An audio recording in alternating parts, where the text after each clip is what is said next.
So with the label group form still open, we've got the option to undertake a series of edits using some of the commands down the bottom of the form.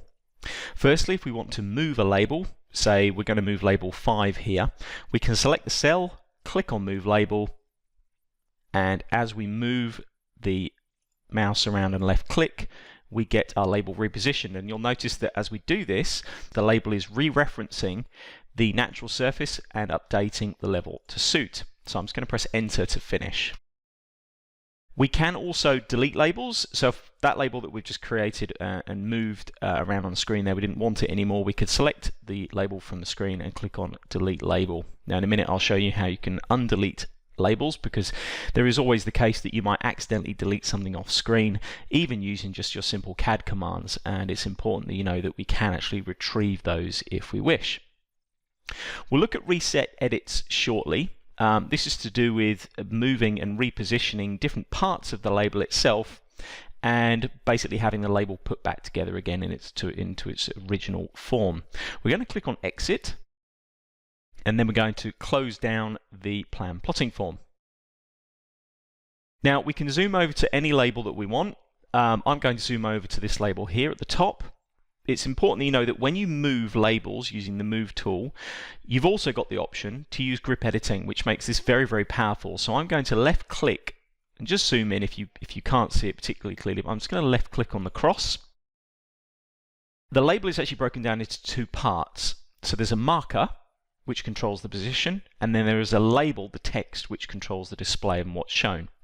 So I'm going to move this marker just using the grip and reposition, and you can see as I do that the label is updating as it references the natural surface. It's going to press Escape a couple of times and just left click on the text, reposition the text. You'll see that the text simply stays in its original form.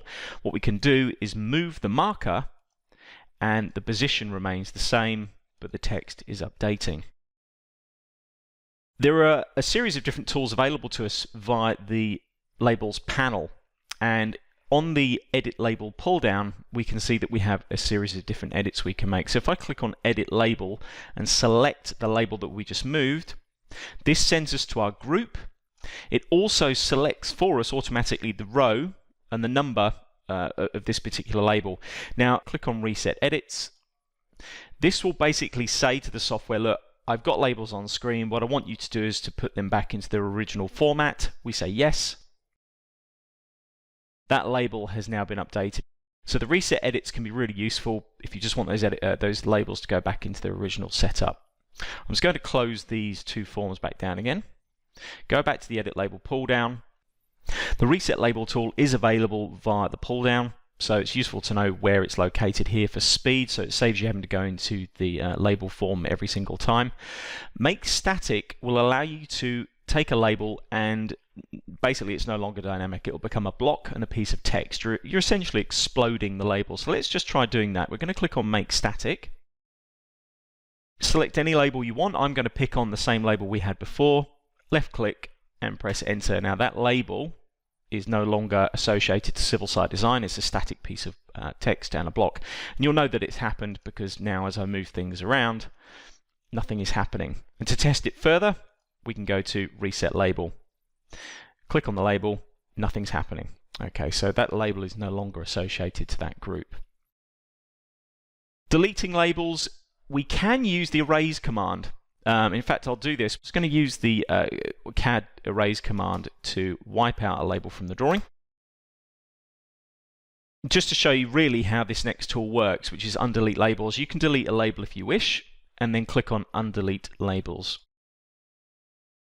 When we expand this group at the top, you'll see that the software has already displayed two labels which have been removed from the drawing. Now, the label that we've shown here, which is label 2, that was essentially exploded, but by doing so we removed it from the group, so the software is allowing us to bring it back into the group if we wish. I can select these two labels, I can right click and go Undelete. Right click and go Undelete. And then exit the form, and these labels will now be forming part of the original group. And just to check this further, what we can do is now move this label and you can see it's still dynamic, and this label is also still dynamic. So we do store in the background your labels, so if whatever happens, someone does accidentally delete a label, you can come in and recover it. Finally, if the reference that is being used by your labels changes, for example the surface elevations, or a string is moved, or a pipe is updated, the Synchronise button will update your labels and re-reference where necessary.